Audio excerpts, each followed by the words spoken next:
By the middle of the 19th century, life on the beaches of Deal, Warmer and Kingsdown was becoming harder for the boatmen who owned and worked the large beach boats which were called the Deal Luggers. Their lucrative employment from piloting in bad weather and the salvaging of cargoes from shipwrecks was, because of the outcome of the steamships, rapidly drying up. The many hundreds of Deal longshoremen who relied on supplying services to needy vessels in order to earn a wage were feeling the pinch. They started trying alternative ways of finding employment to earn a living.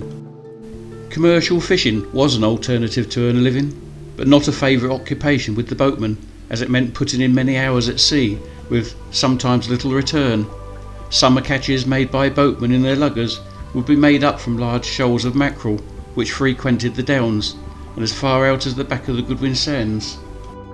These fish were caught in drift nets which, when set, would span an area of several hundred yards in length.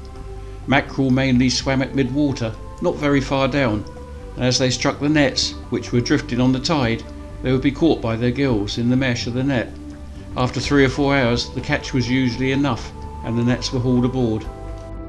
However, the fishing grounds off Deal, which were used by the local boatmen, were not only frequented by the Deal men, but also by French fishermen as well. Conflicts often occurred when a fleet of French boats illegally came into the downs to lay long lines out on the seabed in the hopes of catching the sought-after cod. These lines consisted of hundreds of baited hooks which were streamed out over the seabed. Then they would be anchored at each end with a buoy showing their position.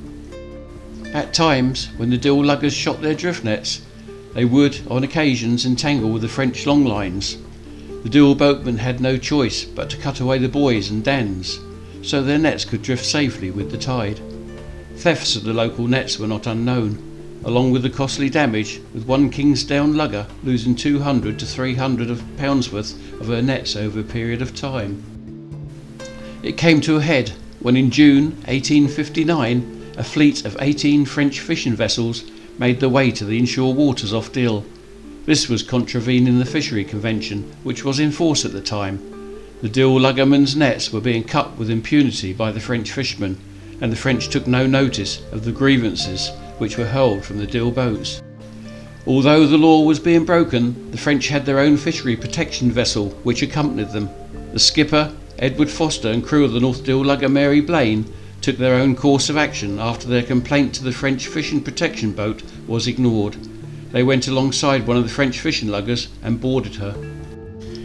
When the dispute with the French boat skipper got heated, one of the French crewmen drew a knife. There was a scuffle in which the Deal men managed to overcome the French crew. They immediately commandeered the French fishing vessel and brought it ashore at Deal Beach. As the French boat was being hauled up the beach, a crowd of 300 to 400 local people surrounded the boat and showed their frustration, which made the French crew fearful of their lives. The next morning, the Frenchmen were taken to the custom house, where the collector of customs reprimanded the skipper of the Mary Blaine for taking the law into his own hands and committing a breach of peace. However, they only gave a warning to the French master for breaking the Fishery Convention Act and released his boat and crew.